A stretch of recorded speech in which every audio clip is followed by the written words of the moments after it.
Rreth 500.000 shqiptarë do të përfitojnë nga marrëveshja për njohjen e pensioneve me Italinë, që tashmë është zyrtarisht në fuqi. Ndërkohë, zbatimi i saj do të nisë nga një korriku.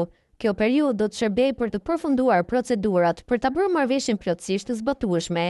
Të gjithë qytetarët mund të bashkojnë periudhat e sigurimit në 2 shtete në mënyrë që të mos humbasin asnjë kontribut, pavarësisht kohës dhe vendit ku është derdhur. Nëse një shqiptar aplikon në Itali për lidhjen e pensionit, do të jenë institucionet italiane që do të shkëmbejnë informacionin me institucionet shqiptare për të bashkuar periudhat e sigurimit të personit. Ky proces bëhet nga Instituti i Sigurimeve Shoqërore dhe është IMS italian. Nga kjo marrëveshje mbulohen pensionet e pleqërisë, sigurimet për përfitim për sëmundje apo sigurimet për papunësinë. Po të njëjtat përfitime i kanë edhe afro 4.000 italianë që jetojnë e punojnë në Shqipëri.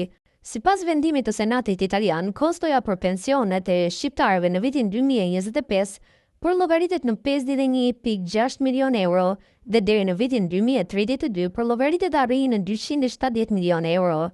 Për të marrë pensionin në Itali duhet minimalisht 20 vite punë, ndërsa në Shqipëri duhen minimalisht 15 vite.